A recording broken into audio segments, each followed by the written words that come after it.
Eu saúdo a igreja com a graça e a paz do nosso Senhor Jesus Cristo.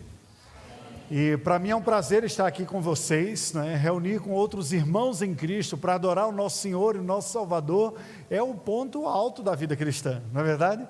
E tendo ainda o privilégio de estar com os irmãos, adorando ao Senhor, refletindo sobre um tema tão caro ao meu coração como missões, isso se reveste de uma alegria maior ainda. Eu tenho servido como pastor da Igreja Presbiteriana do Brasil já há 20 anos, e uma parte deste ministério também foi como missionário transcultural, trabalhando em um outro contexto. Nós vamos pincelar alguma coisa aqui ao longo da minha fala. É uma alegria estar com os irmãos aqui nesta cidade, Rio Paranaíba, a primeira vez que eu venho aqui à cidade, nesta região também. Tenho sido abençoado pelo convívio com o filho de vocês, o reverendo Edson, né? Um companheiro lá do ministério. Tive a oportunidade de conhecer o seu pai, né? Quando esteve visitando já alguma vez, é um prazer revê-lo. Agora o irmão também. Irmãos, Deus os abençoe ricamente. Eu fui abençoado hoje à tarde já com uma conversa com alguns integrantes do conselho da igreja, conhecendo um pouco a obra do novo templo que vocês estão construindo, o desafio de ampliar o trabalho do Senhor aqui na própria cidade. Que Deus abençoe ricamente os irmãos da Igreja Presbiteriana Betel, aqui de Rio Paranaíba. Sem mais delongas, eu gostaria de convidar você a abrir a palavra do Senhor na carta do apóstolo Paulo aos Romanos. E vou lhe pedir a não apenas abri-la, mas deixá-la aberta, porque nós vamos caminhando pelos versículos aqui, para refletirmos sobre a instrução bíblica que o Senhor Deus nos dá, através da pena do apóstolo Paulo, da sua autoria, no penúltimo capítulo da carta, capítulo número 15, portanto, carta do apóstolo Paulo aos Romanos, capítulo de número 15, nós vamos ler a partir do versículo de número 14 até o verso de número 24. Carta de Paulo aos Romanos, capítulo de número 15, versículos de 14 a 24. Eu peço a sua atenção à leitura da palavra do Senhor, assim como peço que você deixe a Bíblia aberta e depois nós vamos acompanhando os versículos. Assim nos diz a palavra do Senhor Deus. E certo estou, meus irmãos, sim, eu mesmo, a vosso respeito, de que estáis possuídos de bondade, cheios de todo conhecimento, aptos para vos admoestardes uns aos outros. Entretanto, vos escrevi em parte mais ousadamente, como para vos trazer isto de novo à memória, por causa da graça que me foi outorgada por Deus, para que eu seja ministro de Cristo Jesus entre os gentios, no sagrado encargo de anunciar o Evangelho de Deus, de modo que a oferta deles seja aceitável, uma vez santificada pelo Espírito Santo. Tenho, pois, motivo de gloriar-me em Cristo Jesus, nas coisas concernentes a Deus, porque não ousarei discorrer sobre coisa alguma, senão sobre aquelas que Cristo fez por meu intermédio, para conduzir os gentios à obediência por palavra e por obras, por força de sinais e prodígios, pelo poder do Espírito Santo, de maneira que desde Jerusalém, circunvizinhanças, até ao Ilírico, tenho divulgado o Evangelho de Cristo, esforçando-me deste modo por pregar o Evangelho, não onde Cristo já fora anunciado, para não edificar sobre fundamento alheio. Antes, como está escrito, hão de vê-lo aqueles que não tiveram notícia dele, e compreendê-lo os que nada tinham ouvido a seu respeito. Essa foi a razão porque também, muitas vezes, me senti impedido de visitar-vos.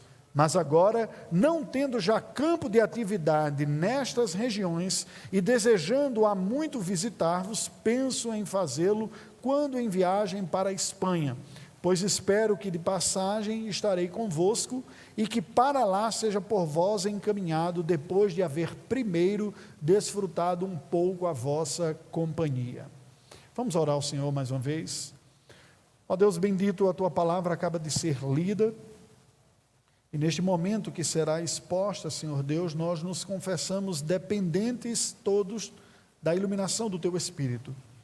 Rogamos a Tua assistência sobre nós, que estaremos a ouvir a exposição bíblica, aqueles aqui presencialmente e os outros que acompanharão também através das mídias. Oramos em nome de Jesus. Amém. Queridos, quem diria, há 2 anos atrás, que nós iríamos experimentar esta rotina alterada que a pandemia trouxe sobre o mundo como um todo? Eu compartilhava com um conselho há pouco, que em janeiro do ano passado, eu estava juntamente com a minha família, ouvindo o anúncio da parte do conselho da igreja, do nosso retorno ao campo missionário, com a expectativa de que isso iria ocorrer brevemente. E fomos todos tomados de surpresa com a notícia da pandemia, todo mundo sem saber direito como agir, né? Muitas igrejas fecharam as portas no primeiro momento, todo pastor praticamente teve que aprender a mexer com Facebook, com YouTube, transmissão de vídeo, ligando para as pessoas. O ministério ganhou uma outra cara, porque nós precisamos assistir os irmãos que estavam sem entender direito o que estava ocorrendo e com receio de aglomerações. Isso ocorreu no mundo todo. Isso certamente mudou a rotina de muitos de vocês aqui, como mudou a minha, né? Então, e mudou a de tantas pessoas da igreja. Isso mudou a rotina de pastores, de missionários. Mas o curioso é nós percebermos que a obra de Deus não parou. O Senhor Deus continuou sendo conhecido, sua palavra sendo proclamada, a igreja tentando aprender de que maneira se daria o culto, a adoração e mesmo o trabalho e a tarefa missionária. Como eu disse, certamente vocês aqui, eu perguntei para o pastor se estaria transmitindo, né? Porque agora se tornou padrão. Nós tivemos que passar a colocar aulas, pregações, até devocionais, estava dizendo, fazer um pouco de propaganda aqui, né? A gente colocou um canal também a serviço da igreja lá, onde as aulas, os sermões e até devocionais diários estamos transmitindo para trazer edificação. E isso tem um novo alcance. E por que eu começo dizendo isso? Porque muitas vezes em nossa vida pode ocorrer alguma coisa que está fora daquilo que nós imaginávamos e fora do padrão, mas certamente nós temos que nos lembrar que não está fora do alcance da providência divina. E Deus, que tudo conhece, tudo dirige, fará com que todas as coisas concorram para a glória do seu nome. Vou lhe dar alguns dados já de antemão. Eu falava com o reverendo Rômulo antes, eu disse, olha, eu vou trazer uma fala um pouco entrecortada de depoimento e exposição bíblica e instrução, né? Uma parte significativa, aproximadamente 1/4 de pessoas que vêm do islamismo para a fé cristã, vêm pelo contato com a fé cristã através das mídias sociais, da internet, de canais, ou mesmo a Bíblia em versão digital. 1/4, isso não é pouca coisa. 1/4 dos muçulmanos convertidos ao cristianismo vem do contato pessoal com pregadores da palavra de Deus. Um pastor, um missionário, um irmão em Cristo, né? Um irmão nosso em Cristo, um cristão que lhe comunica a fé. 1/4 também de muçulmanos que vêm a Cristo Jesus, vêm por contato direto com a Escritura Sagrada. Alcança a Bíblia, um exemplar chega às suas mãos, ou baixou um aplicativo que hoje nós temos aí, e lê e passa a crer no conteúdo bíblico. E 1/4 vem despertado pela curiosidade de ter sonhado com um personagem que faz parte da religião islâmica, chamado Issa, profeta Issa, que em árabe, traduzindo para português, é Jesus. Para o islamismo, ele é um profeta. Para o cristianismo, ele é o Filho de Deus encarnado, o Salvador.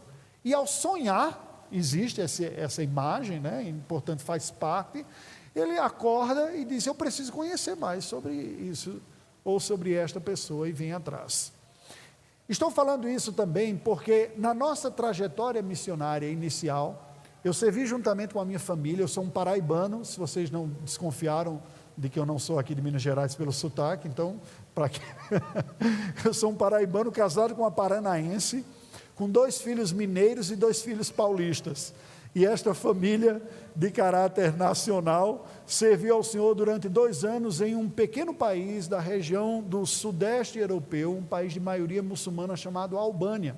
Nós tivemos a oportunidade de cooperar com com a consolidação do trabalho naquele país. Foi um período curto, tivemos alguns desafios lá e depois fomos removidos daquele lugar, juntamente com a agência, regressamos ao Brasil para um período de preparo, de tomar cuidado, de cooperar com o pastoreio lá na primeira igreja também, e assim nos prepararmos para o retorno ao campo missionário, que é este momento que nós estamos fazendo. E por que estou falando isso? Porque apesar dos contextos diferentes, de geografia, de língua, de cultura e de religião, apesar de momentos históricos diferentes também, desse texto bíblico que nós estamos lendo e o que nós estamos hoje, apesar de momentos diferentes na história da humanidade, 7 anos atrás, quando estávamos na Albânia, ou hoje, que nós estamos aqui no Brasil com pandemia, tem uma coisa que não mudou. Deus continua sendo soberano e Senhor, a sua palavra continua sendo verdadeira e Ele continua chamando a sua igreja à existência. Quando Paulo escreve a sua carta aos Romanos, ele escreve com o propósito de instruir a igreja de Roma sobre o conteúdo da fé cristã, mas com um propósito missionário.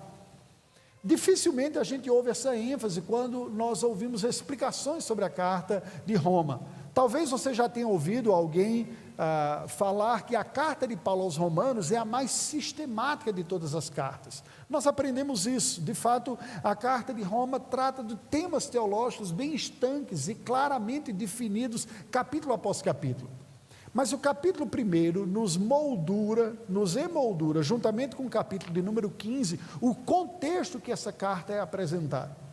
Paulo vai nos dizer logo no início, dê uma olhada em Romanos capítulo 1, que o evangelho do nosso Senhor Jesus Cristo, eu leio os versos iniciais aqui, é o evangelho da salvação do judeu e do grego. Paulo, servo de Jesus Cristo, chamado para ser apóstolo, separado para o evangelho de Deus, o qual foi por Deus outrora prometido por intermédio dos seus profetas nas Sagradas Escrituras, com respeito a seu filho, o qual, segundo a carne, veio da descendência de Davi, e foi designado Filho de Deus com poder, segundo o Espírito da Santidade, pela ressurreição dos mortos, a saber, Jesus Cristo nosso Senhor, por intermédio de quem viemos a receber graça e apostolado por amor do seu nome, para a obediência por fé entre os gentios, de cujo número sois também vós, chamado para serdes de Jesus Cristo. A todos os amados de Deus que estáis em Roma, chamados para ser de santo, graça a vós outros e paz da parte de Deus nosso Pai e do nosso Senhor Jesus Cristo. E ele continua: primeiramente dou graças a meu Deus mediante Jesus Cristo no tocante a todos vós, porque em todo o mundo é proclamada a vossa fé, porque Deus a quem sirvo em meu espírito no evangelho de seu Filho é minha testemunha de como incessantemente faço menção de vós em todas as minhas orações, suplicando-no algum tempo pela vontade de Deus, se me ofereça boa ocasião de visitar-vos. Eu vou ler até o verso 17, e ele continua: porque muito desejo ver-vos, a fim de repartir convosco algum dom espiritual, para que sejais confirmados, isto é, para que em vossa companhia, reciprocamente, nos confortemos por intermédio da fé mútua, vossa e minha. Pois não quero, irmãos, que ignoreis que muitas vezes me propus ir ter convosco, no que tenho sido até agora impedido, para conseguir igualmente entre vós algum fruto, como também entre os outros gentios, porque sou devedor, tanto a gregos como a bárbaros, tanto a sábios como a ignorantes. Por isso, quanto está em mim, estou pronto a anunciar o evangelho também a vós outros em Roma, pois não me envergonho do evangelho, porque é o poder de Deus para a salvação de todo aquele que crê, primeiro do judeu e também do grego, visto que a justiça de Deus se revela no evangelho de fé em fé, como está escrito: o justo viverá pela fé. Até aqui, vamos voltar para o capítulo 15. Deixa eu justificar por que eu li tudo isso aqui. Presta atenção. Esta carta, que é a maior carta escrita por Paulo, que é considerada pelos exegetas aquela em que ela é mais bem trabalhada, aspectos doutrinários, ensinos importantes da fé cristã, foi escrita com um propósito explicitado de Paulo aqui, de dizer o quê? Eu estou detalhando para vocês o evangelho da salvação, pré-anunciado pelos profetas, já proclamado desde os dias da antiga aliança, a mensagem que está produzindo fruto entre vocês. Se vocês são igreja hoje em Roma, se são crentes em Jesus Cristo, é porque vocês creram neste Evangelho, e eu dou graças a Deus desde que ouvi falar dos frutos do Evangelho em vosso meio. Porque lembrem-se, a igreja em Roma é uma igreja que não foi fruto do trabalho missionário do apóstolo Paulo. Ninguém sabe exatamente como a igreja de Roma nasceu. Não há registros do nascimento da igreja de Roma. É possível que tenha sido fruto de alguns convertidos já no dia de Pentecostes, que estavam presentes lá. Alguns convertidos foram e começaram a pregar para amigos e parentes, e a igreja foi crescendo e se estabelecendo. É possível que tenha sido por conversões diversas de vários evangelistas, porque lembrem, Roma foi a que sabidamente na história foi a primeira cidade do mundo a ter mais de 1 milhão de habitantes, a essa altura aqui. Nós estamos falando numa época que não tinha estrutura ou infraestrutura como nós temos hoje, nem energia elétrica, nem cano de PVC, nem tanta engenharia hidráulica como nós temos hoje, mas os romanos foram capazes de criar uma estrutura urbana para abrigar 1 milhão de habitantes. Era a capital do império. Disse o ditado que diz: todo caminho leva a Roma. Você já deve ter ouvido isso, né? Porque foi a partir de Roma que as estradas se espalharam para que Roma dominasse o mundo conhecido. E por estradas se atravessava centenas e milhares de quilômetros e chegava até Jerusalém. Nós não sabemos como a igreja de Roma nasceu, Paulo não sabia, mas ele nos diz aqui neste capítulo 1, que ele tem gratidão a Deus quando ouve sobre o resultado do evangelho no meio dos romanos. Como Deus coloca no coração do império, o império pagão, império que as pessoas adoravam o próprio imperador como se fosse divino, lá na raiz, na sede, na matriz da cultura romana e do império romano, um povo seu, um povo que o conhece, que o adora, um povo que olha para Jesus e diz: o Senhor, Jesus é o Senhor. Nós lemos aqui o texto de Romanos 10, né? Anteriormente, o reverendo Rômulo nos conduziu. A uma dada altura, Paulo disse: se você crê em seu coração que Jesus ressuscitou e confessar com a sua boca, será salvo. No coração de Roma, pessoas estavam confessando que o Senhor do universo, da vida, da morte de todos, era Cristo e não César, correndo risco de morte. Não foram poucos que foram perseguidos, torturados, inclusive por Paulo, antes de se converter, por serem cristãos. Agora ele escreve àquela igreja dizendo: olha, o desejo do meu coração é ter um tempo com vocês, para sermos edificados por uma troca mútua, como eu tive o privilégio de hoje à tarde ter um pouco com o conselho aqui. Ouvir, ser ouvido, orarmos uns pelos outros, saber dos projetos aqui, da construção do templo, das perspectivas, da mudança com a criação do campus da Universidade Federal de Viçosa aqui, inclusive os desafios ministeriais. Pois bem, Paulo está dizendo: esse é o meu desejo para com vocês. Ele não teve então, e ele chega até a dizer: porque até agora eu fui impedido de ter esse momento. Deixe-me abrir um parênteses e comentar um aspecto aqui do trabalho missionário que nesse sentido diferencia-se um pouco de onde a igreja já está estabelecida. O trabalho missionário tem uma dinâmica um pouco diferente do trabalho onde a igreja está estabelecida, porque se busca ver a igreja de Deus nascendo e o reino de Deus se expandindo em lugares em que ela não está. Portanto, se a realidade ainda não está estabelecida, ela se está por estabelecer, e aquilo que se está por construir tem N possibilidades. A Bíblia vai nos dizer no livro de Atos dos Apóstolos que por 2 vezes o Espírito Santo impede o apóstolo Paulo de pregar o evangelho na Ásia. Atos capítulo 16, depois você pode conferir nos primeiros versículos. Nós não sabemos qual a razão de Paulo querer levar o evangelho à Ásia. Nós podemos desconfiar, eu desconfio de algumas. Eu imagino que Paulo sabia já de civilizações milenares, de uma grande contingente populacional já presente. Não é de hoje que há uma grande população na Ásia. China e Índia já eram grandes civilizações e impérios anteriores naquele mundo. É razoável, desse sentido, imaginar que esse pudesse ter sido um dos motivos pelos quais Paulo quisesse se dirigir àquele lugar. Mas aprove a providência divina que não fosse assim. Ele foi impedido e por 2 vezes Deus o redireciona e ele vai então, ao invés de ir ao Oriente, vai ao Ocidente. E o Evangelho chega em terras europeias. E o Evangelho se expande em território europeu. E este continente, o continente europeu, se torna historicamente o primeiro continente cristianizado.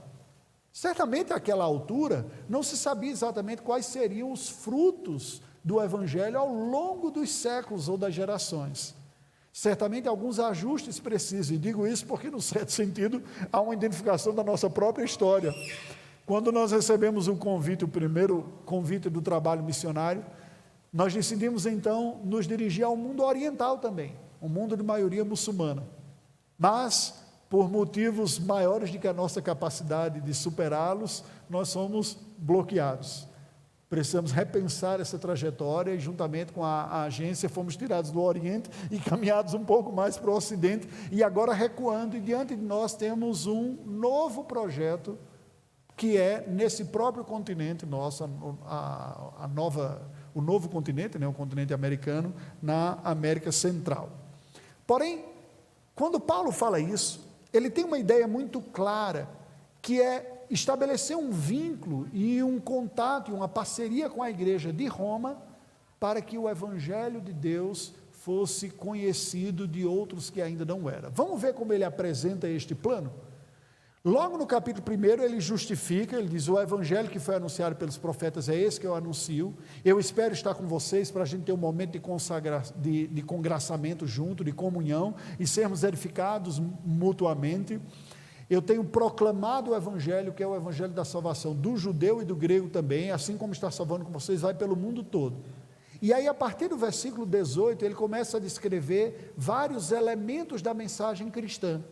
Ele fala sobre a revelação geral no final do capítulo 1, fala da revelação bíblica no capítulo 2, e como tanto aqueles que estão ignorantes da palavra de Deus, quanto aqueles que são conhecedores da palavra de Deus, os judeus, são ambos pecadores, carentes do Salvador, que é Jesus Cristo. E veja, ao falar isso, não tem como nós não nos lembrarmos que era a própria condição de Paulo, fariseu, conhecedor da lei, conhecedor da Escritura, mas perdido, ignorante, embora orgulhoso do seu próprio conhecimento. Isso não é bem o estado do homem natural, perdido no seu conhecimento, e que nem mesmo tem consciência de que assim o está? Então Paulo está descrevendo: este é o homem natural. No capítulo 3, ele fala de que o pecado alcançou a todos, todos estão perdidos e carecem da glória de Deus, da graça de Deus. O capítulo 4, então, ele diz que Deus apresenta a salvação e a redenção para o homem pela fé em Cristo Jesus. É o capítulo que vai falar desta graça em Cristo. O capítulo 5, ele continua discorrendo, quando ele diz: justificados, pois, mediante a fé, temos paz com Deus por intermédio de Jesus Cristo. No capítulo 6, ele nos mostra como em Cristo Jesus nós experimentamos uma nova realidade, que nos faz vencer o pecado, assim como no capítulo 7 também.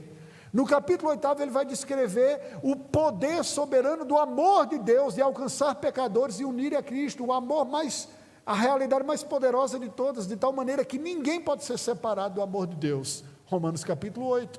No capítulo 9, ele vai falar da vontade soberana de Deus. É Deus quem elege o seu povo, quem escolhe, quem atrai o seu povo a si. No capítulo 10, ele nos mostra como ele faz isso pelo ministério da pregação do Evangelho, a atuação missionária da igreja. Quem já crê no Evangelho, quem tem o Evangelho, prega o Evangelho, e assim Deus usa a pregação do Evangelho para alcançar outros tantos, em todos os lugares. E Deus faz parte de seu povo, constitui a sua igreja, aqueles que antes não faziam parte do seu povo, mas que foram alcançados pela mensagem da fé, a mensagem do Evangelho pregada aqui, ali e acolá, em todos os lugares. No capítulo 11, então, ele mostra como o propósito de Deus partiu de Israel, dos judeus, e vai se estender a todos, e que os judeus não foram abandonados, mas eles fazem parte de um plano de Deus que hoje inclui os gentios, que igualmente têm acesso à mesma graça. Quando ele termina de apresentar esse quadro geral, teológico, de verdades importantes, ele irrompe num louvor e na adoração a Deus. Os versículos de 33 a 36 do capítulo de número 11. Ó profundidade da riqueza, tanto da sabedoria quanto do conhecimento de Deus. Quem primeiro deu a ele para que lhe venha a ser restituído? Quem foi o seu conselheiro? Quem conheceu a mente do nosso Senhor? Porque dele, por meio dele, para ele são todas as coisas. A ele, pois, a glória, hoje, eternamente. Amém. Aí ele começa o capítulo 12, que é a segunda parte da carta, como era estilo do apóstolo Paulo. Escreveu uma primeira parte com fundamento teológico, bíblico, com conceitos, apontando o caminho da verdade, e uma segunda parte agora aplicando estas verdades na vida em diversos aspectos. E ele começa dizendo: rogo-vos, pois, irmãos, que pelas misericórdias de Deus, apresentei o vosso corpo como sacrifício vivo, santo e agradável a Deus, que é o vosso culto racional. E não vos conformeis com este século, mas transformai-vos pela renovação da vossa mente, para que experimenteis qual seja a boa, perfeita e agradável vontade de Deus. E aí ele passa a descrever como essa vontade de Deus vai tocar cada aspecto da nossa vida. A relação com o próximo, a relação com as autoridades, a relação daquele que já é mais maduro na fé com o novo na fé. Como é que você vai tratar com aquele que não está tão maduro assim? A paciência, o amor. E assim, depois que ele explica estas relações todas, ele chega no capítulo 15, em que ele diz: bem, esta mensagem, olha o que ele nos diz a partir do versículo 14, aí vamos tentar fazer uma apresentação panorâmica aqui, em Romanos 15, de 14 adiante. Sobre a igreja de Roma ele diz: eu estou certo, meus irmãos, sim, eu mesmo, a vosso respeito, de que estáis possuídos de bondade, cheios de todo conhecimento e aptos para vos admoestar uns aos outros. 3 características da igreja de Roma aqui, que nos mostram tremenda saúde espiritual. Vocês conseguem perceber? Ele diz: eu estou certo, meus irmãos, quanto a vocês, que vocês estão possuídos de bondade, cheios de conhecimento e aptos para se admoestar uns aos outros. Preste atenção nisso aqui. Isso é uma descrição evidente da graça de Deus trabalhando na vida de pecadores. Porque pecadores não são pessoas naturalmente bondosas. Nós, pecadores, somos naturalmente egoístas, nós pensamos em nós primeiros, não nos outros. Quando ele diz: eu estou certo a vosso respeito, irmãos, de que estáis possuídos de bondade, ele está dando evidências que ele reconhece da graça redentora de Deus na vida de pecadores. Quando a bondade passa a dominar o nosso coração, quando eu tenho disposição positiva para com o outro, quando eu quero o bem do outro antes de mim mesmo, isso é sinal de que a graça do Senhor está trabalhando na minha vida, porque naturalmente nós não somos assim. Então vejam, pessoas que têm bondade para entregar, boa disposição para com o outro. Depois ele diz: cheios de todo conhecimento. Cheios de todo conhecimento, não é que tem algum conhecimento, mas estão cheios, maduros, amadureceram, creram, cresceram na fé, na compreensão da fé. Olha que quadro bonito, não é? Uma igreja com pessoas bondosas, com pessoas que estão cheias de entendimento, não tem um entendimento superficial, não é uma coisa razoável, eles estão maduros, não entendem, aprendi as coisas de Deus. E terceiro, aptos para mostrar uns aos outros, pessoas capazes de saberem ministrar, falar, orientar, instruir, aconselhar uns aos outros.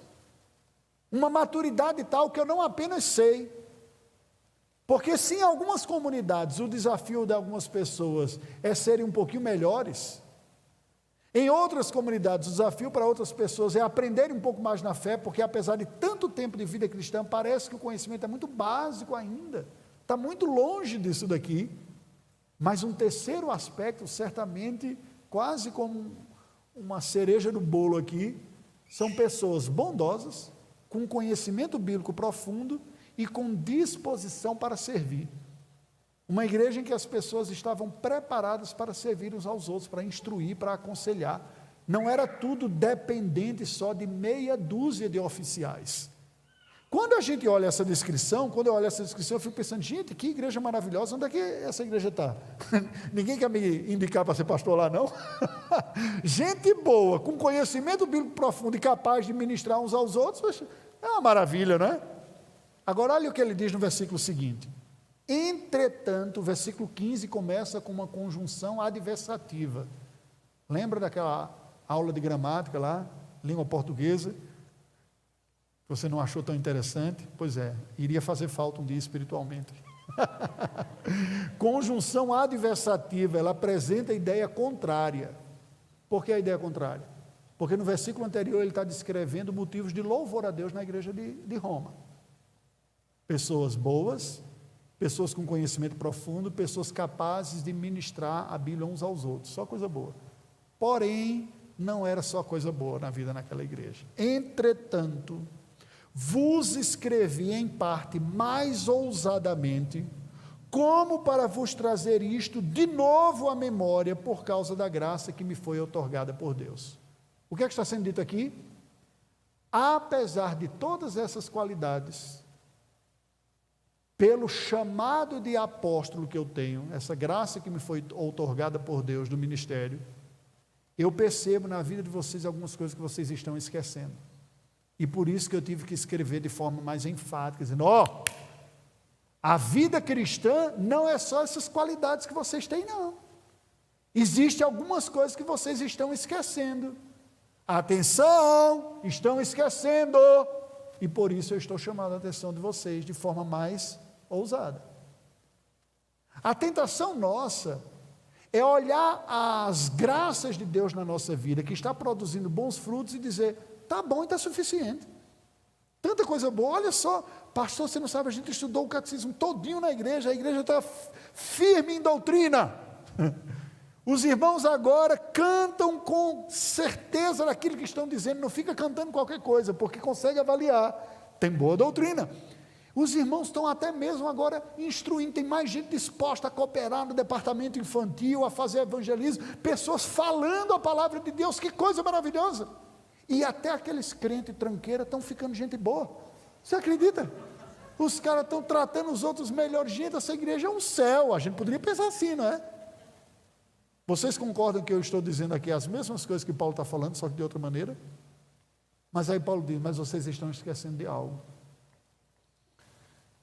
que é aquilo que Deus chama vocês para fazerem, para além de vocês, para além de onde vocês estão, para além do povo que já faz parte da igreja. Olha como ele continua. Para que eu seja ministro de Cristo Jesus entre os gentios, no sagrado encargo de anunciar o evangelho de Deus, de modo que a oferta deles seja aceitável, uma vez santificada pelo Espírito Santo. O que é que Paulo está dizendo? Deus que me chamou para o apostolado, me chamou com um propósito de levar o evangelho aos gentios. Por quê? Porque tem uma oferta, tem um louvor, tem uma adoração que há de ser entregue a Deus por pessoas que ainda não estão fazendo. E é tarefa da igreja tomar parte da missão de ir buscar esses adoradores. É isso que ele está dizendo.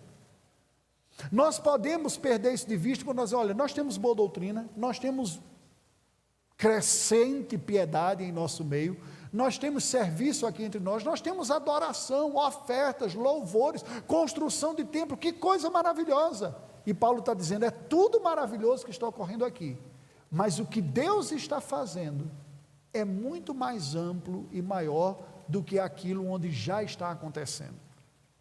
Do mesmo jeito que hoje vocês que estão em Roma, lembrem, na capital do império, na cidade pagã majoritária do mundo, adorando a Deus, ele diz, do mesmo jeito que o evangelho, por isso que eu li o capítulo 1, alcançou vocês e vocês estão adorando, este mesmo evangelho há de alcançar outros tantos que estão fora, ignorantes, distantes, e vocês precisam ser lembrados de que vocês fazem parte dessa tarefa também, de que o trabalho de vocês não é só aqui onde já está estabelecido, mas é também ir buscar os adoradores que ainda não foram transformados em adoradores.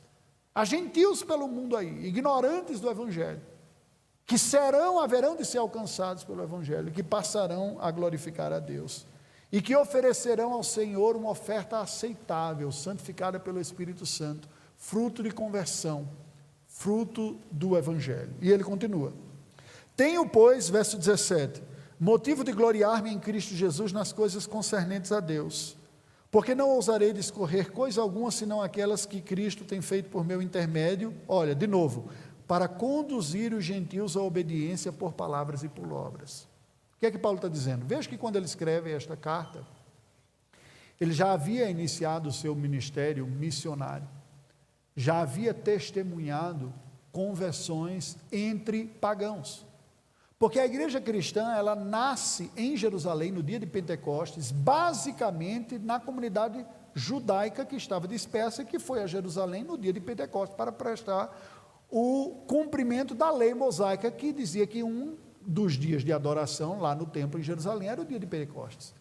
Mas o povo era espalhado pelo mundo. O livro de Atos dos Apóstolos nos diz que foram dando testemunho do Evangelho de início em Judéia e Samaria, somente por causa da perseguição que veio sobre Jerusalém. Porque a mentalidade ainda era o seguinte: somos nós, meu povo, minha cidade, dentro do meio. Aí Deus manda uma perseguição na providência para Jerusalém, e cada um querendo cuidar, salvar sua própria pele, sai. Não foi uma saída missionária, estou indo pregar o Evangelho no lugar, foi uma saída de cuidar do meu corim, né? Como diz o Chicó do Alto Compadecido, né? O meu corinho, que eu gosto tanto dele. Qualquer semelhança de sotaque não é mera coincidência, viu? Aquilo foi filmado lá na Paraíba, nas terras do meu avô. Na parte. Então tem gente que diz: olha, eu vou cuidar da minha pele, cuidar de mim mesmo. Só que alguns, diz o texto de Atos, no capítulo 11, a gente poderia compartilhar isso numa outra ocasião. A exposição de Atos aqui é bem interessante, você vê como o livro de Atos vai mostrando isso. Começaram a pregar o Evangelho para quem não conhecia nada de Bíblia, nada. Porque a nossa tentação, gente, é ficar numa zona de conforto. Eu vou falar de Bíblia com quem acredita em Bíblia, eu vou falar de Jesus com quem já crê em Jesus, eu vou ter amizade com gente que é, porque eu sair disso é expor alguma medida de risco, não é? E Paulo está dizendo o seguinte: eu sou testemunha do que Deus está fazendo. Ele está atraindo gentios. É verdade que essa atração não vem sem algum custo, né? Existem aqueles que duvidam, aqueles que escarnecem, aqueles que rejeitam e aqueles que acolhem, que aceitam, que se convertem. E ele dizia: eu tenho testemunhado isso que Deus está fazendo, na condição de apóstolo, que era de uma maneira extraordinária, com sinais e prodígios, e o poder do Espírito Santo. Olha o que diz o versículo 19: de maneira que desde Jerusalém e circunvizinhanças até ao Ilírico tenho divulgado o Evangelho de Cristo. Sabe onde é o Ilírico? O Ilírico é a Albânia. O Ilírico era uma região do Império Romano, que geograficamente hoje ocupa o espaço do norte da Albânia e o sul da República de Montenegro e Kosovo. Foi precisamente onde nós trabalhamos. Uma das vezes eu estive na cidade de Durrës, que é a cidade portuária maior da Albânia, que fica próxima de Tirana, onde nós moramos, a capital. Tirana é uma cidade mais ao interior, mas não é distante de Durrës, é cerca de 60 quilômetros. E nós fomos a Durrës, e um dos lugares tinha uma inscrição aqui: aqui passou o apóstolo Paulo, né? Paulo pregou neste lugar, aqui. É aqui, ele registra, neste texto que nós lemos aqui. Este homem sai do Oriente Médio de Jerusalém, pregando o Evangelho diz o texto sagrado, desde Jerusalém, circunvizinhanças, portanto, Judéia, a região mais acima da Síria, né, Antioquia, que é a igreja que o envia, estende-se ao que hoje é a Turquia, ultrapassa o estreito de Bósforo, entra no continente europeu, prega em Filipos, caminha mais a leste para a região da Macedônia, ultrapassa essa região e chega no Ilírico. Eu tive o privilégio de servir neste lugar e fazer um pouco desse trajeto também, do que foi. Agora, o que aperta-nos o coração é ver que estes lugares que foram tão primordialmente evangelizados, se perderam. Com o fim do Império Romano, o mundo oriental resistiu sob a influência do cristianismo com o Império Bizantino. Mas o Império Bizantino, que é o Império Romano do Oriente, um cristianismo oriental, sucumbe diante de um outro império que ocupa aquele lugar, o império turco-otomano muçulmano. E assim os ilíricos, que é a origem do povo albanês, que foram cristianizados pelo próprio Paulo no início, depois pelo Império Bizantino, são islamizados na época do Império Otomano. E no final, com a Revolução Comunista, se estabelece na Albânia a mais dura ditadura comunista do mundo, equivalente à Coreia do Norte hoje, ao ponto dos historiadores identificarem que não havia registro de nenhum único, apenas cristão evangélico na Albânia durante aquele período.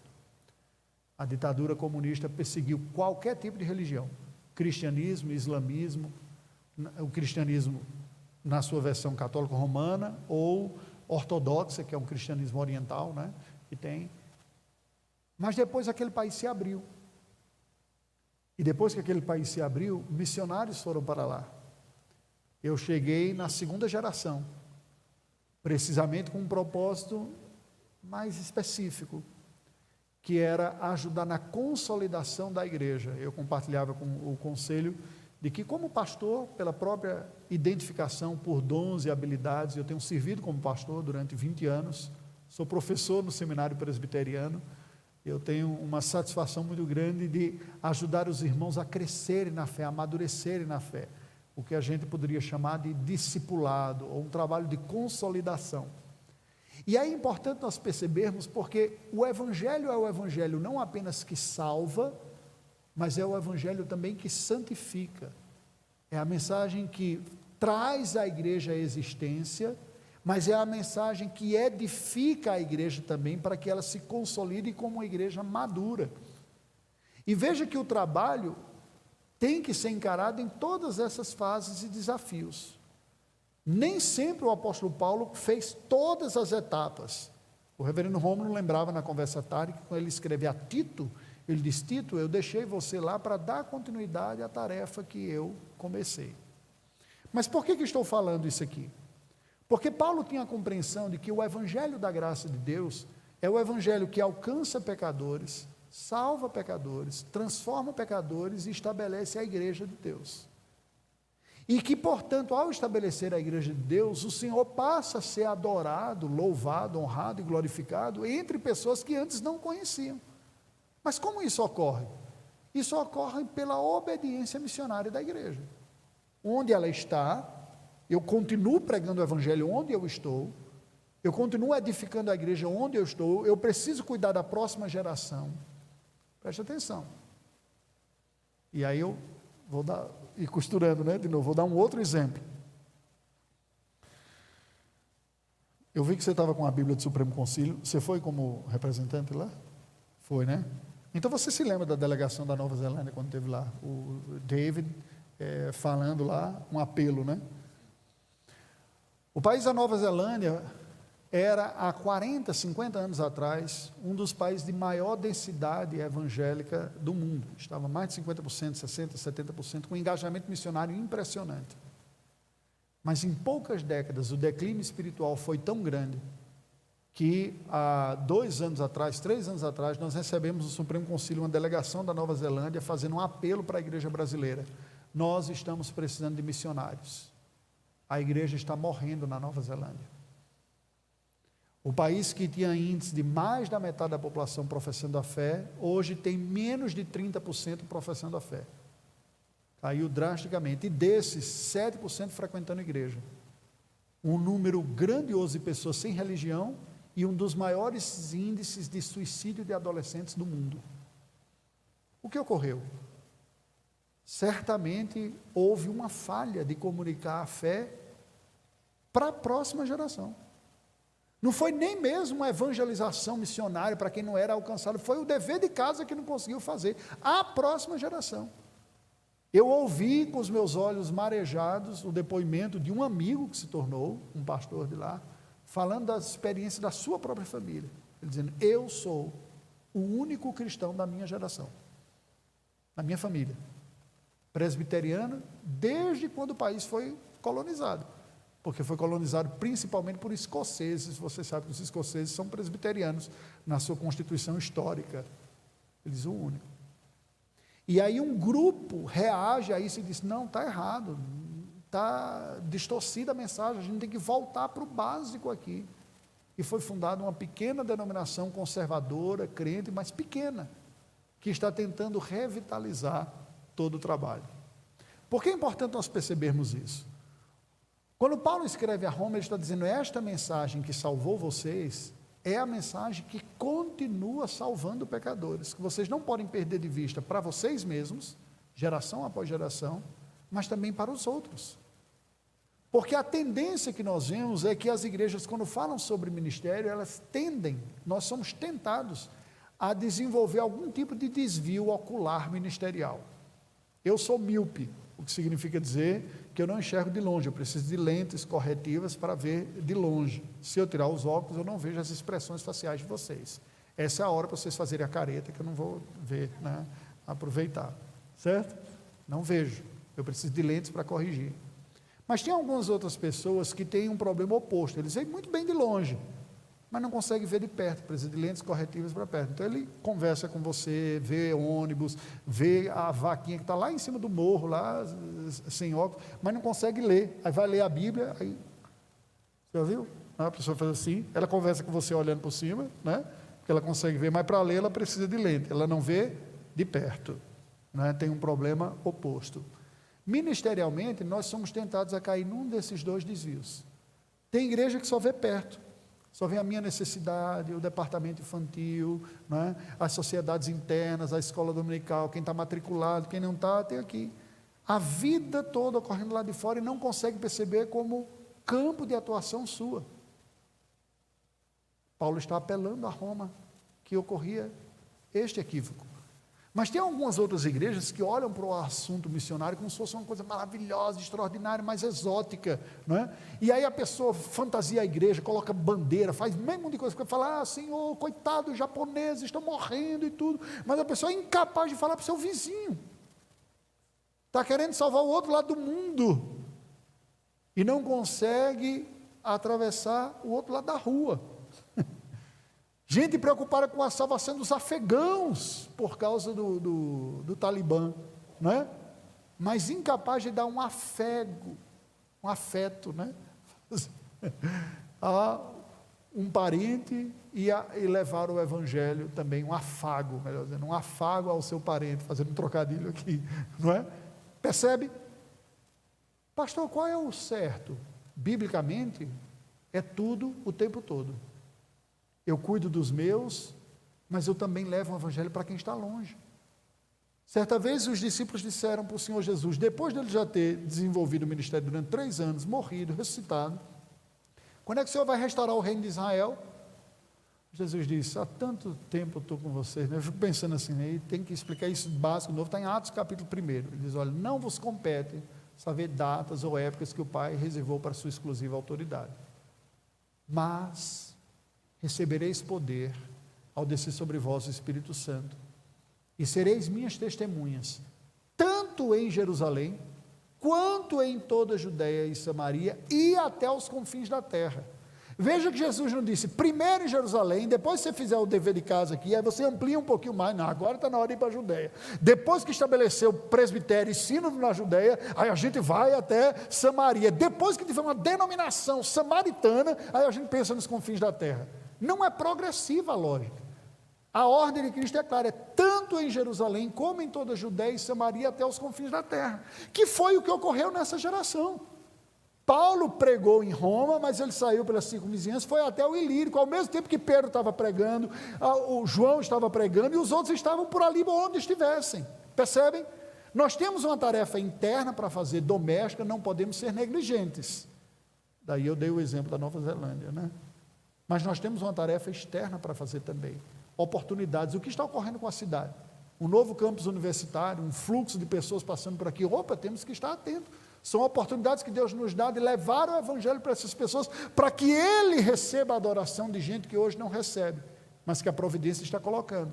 E aqui no nosso estado de Minas Gerais, quase metade dos municípios, e não são poucos, são 852 municípios, se eu não me engano, no estado de Minas Gerais, quase metade não tem uma presença presbiteriana.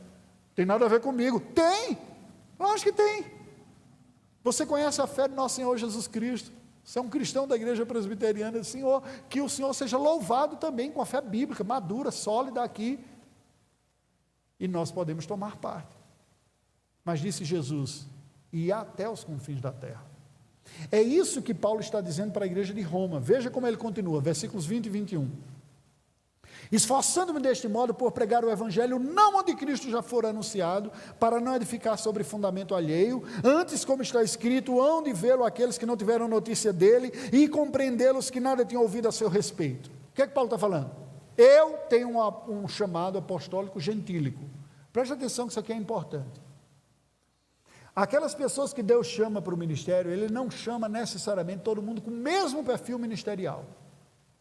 Existem pessoas, e eu lembro conversando com o reverendo Edson, que ele diz, olha, eu admiro Raimundo, você e tudo mais, eu não consigo me ver, mas que são chamados, talhados, formados para cuidarem do rebanho de Deus onde ele está. O trabalho pastoral, por excelência, é isso.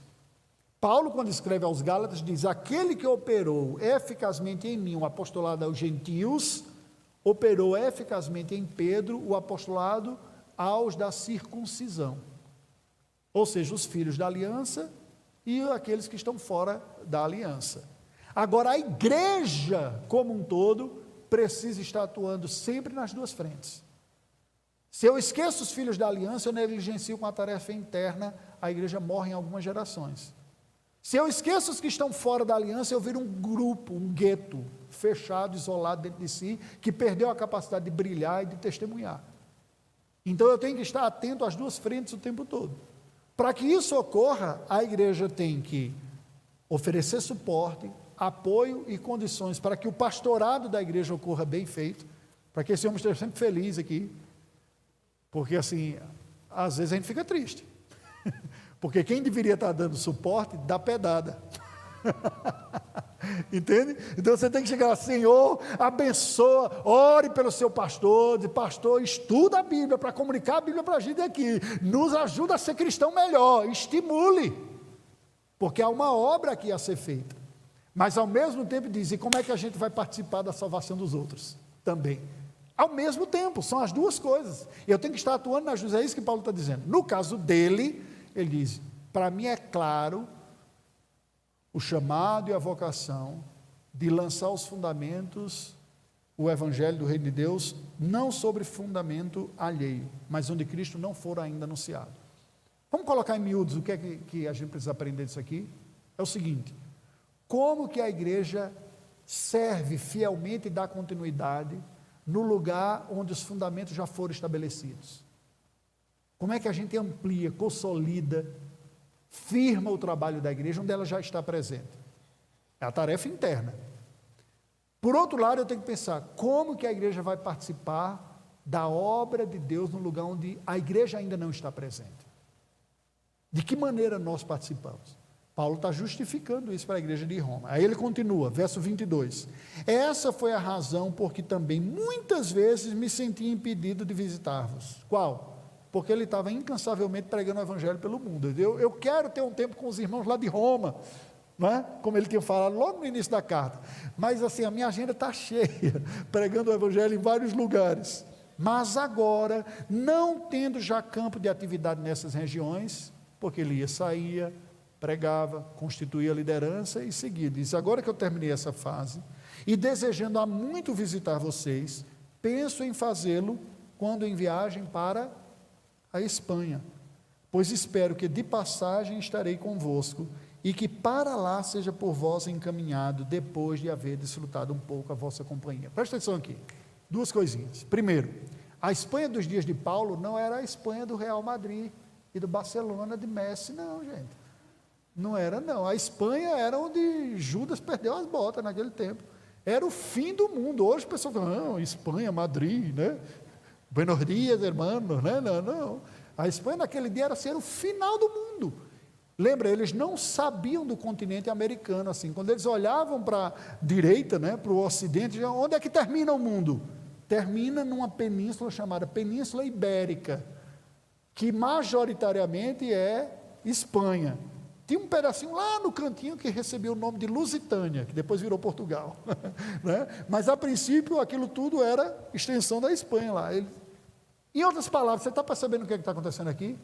Ele diz, olha, nós já evangelizamos em Jerusalém, eu procurei evangelizar a região aqui junto com os outros de circunvizinhança, fui no Ilírico, naquele povo lá, diferente, e eu quero passar por vocês, ter um tempo com vocês, e ser por vocês encaminhado para lá adiante, lá no fim, lá na Espanha.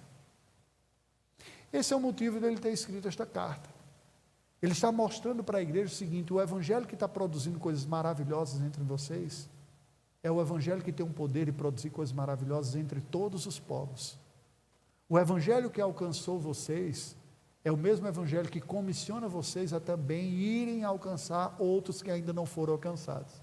E do mesmo jeito que eu tenho sido instrumento de Deus com outros tantos, para levar o evangelho a outros que estão sendo alcançados, eu ofereço para vocês o privilégio de tomarem parte do alcance dos inalcançados lá nos confins. É isso que ele está dizendo. E é isso que nós, na condição de missionários, fazemos quando falamos à igreja.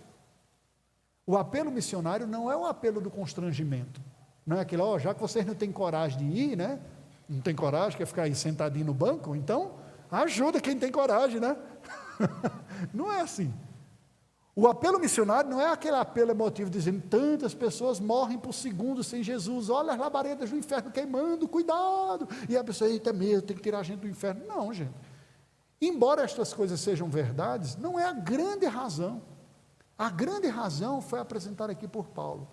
Há uma oferta a ser entregue a Deus, de louvor, aprazível, agradável, fruto da ação do Espírito Santo, resultado do evangelho que alcança e que converte vidas. E nós temos o privilégio de tomarmos parte da colheita dessa oferta para Deus pela obra missionária. Vocês que estão em Roma, eu convido vocês, a gente tem um tempo junto, um tempo de consagração, de congraçamento, de edificação mútua, para depois a gente arregaçar as mangas e levar o evangelho até o outro, e Deus ser honrado e glorificado também. Entendem? Você tem o seu campo missionário, que é qual? Pastor, qual é o meu campo missionário? É o mundo que Deus lhe deu. Os vínculos, as pessoas que a providência divina colocou sobre a sua vida. Se você não tem uma consciência específica de uma dedicação religiosa integral, você precisa ter uma consciência específica de que você é chamado para ser de Cristo e testemunha de Cristo, onde você está e como você está. Porém, como cristão, como igreja, nós somos chamados a fazer parte de toda a obra de Deus em todo lugar. Eu faço isso testemunhando onde eu estou, orando por todos, não apenas onde eu estou, mas onde não estou, e me tornando parceiro e apoiador da obra onde ela está sendo realizada. E eu dizia para o reverendo Rômulo e para os irmãos do conselho à tarde o seguinte: a maneira que nós devemos nos envolver com o trabalho missionário, até mesmo transcultural como igreja, não é simplesmente dar uma oferta e orar de vez em quando. É dizer, eu faço parte disso. Isso é a igreja de Cristo Jesus. Onde Cristo estiver sendo proclamado, conhecido, tem a ver comigo, é a minha família. E quando eu entendo isso, eu me torno participante, não apenas assistente disso. O meu desejo para com a vida de vocês é que vocês se tornem Igreja Presbiteriana Betel, a cada vez, mais e mais, uma igreja missionária em todo o âmbito da vontade de Deus para a vida de vocês.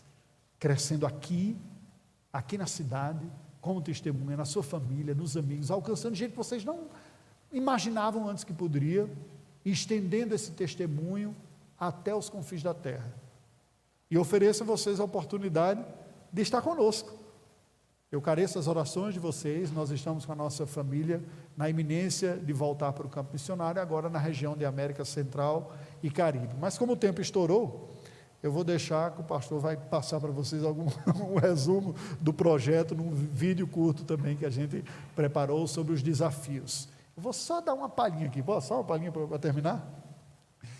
Entre as conversas que nós tivemos com a nossa agência presbiteriana de missões transculturais, só para tirar as dúvidas aqui, que não paga missionário, viu? Tem gente que acha que a agência presbiteriana dá o salário missionário, não. Ela media a relação entre a igreja e os missionários. Aí o reverendo Agripino falou: Raimundo, com a sua experiência, inclusive a sua atuação como professor de seminário, nós vemos algumas oportunidades interessantes lá na região da América Central e Caribe. Porque tem um certo país fechado ao evangelho na região central. Você viu na mídia nesses dias aí, teve uma certa, a gente foi para a rua pedindo uma certa liberdade, que há muita restrição de pregação do evangelho. E há grupos lá que têm pedido para nós, como agência, o envio de pessoas para trazer treinamento para eles, porque o regime é muito fechado e não dá tanta liberdade nem para pregar o evangelho, nem para oferecer treinamento. Mas uma pessoa ir visitar, dar um tempo e sair, isso é possível. E dizia, a gente vê essa como uma das possibilidades. Eu não sei o que a providência divina vai resultar lá na ilha de Fidel Castro.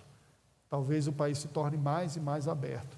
Mas o meu desejo é poder cooperar um pouco com aqueles que têm menos, um pouco daquilo que eu tenho recebido e entregue para a igreja do Senhor, aqui, onde nós temos um pouquinho mais.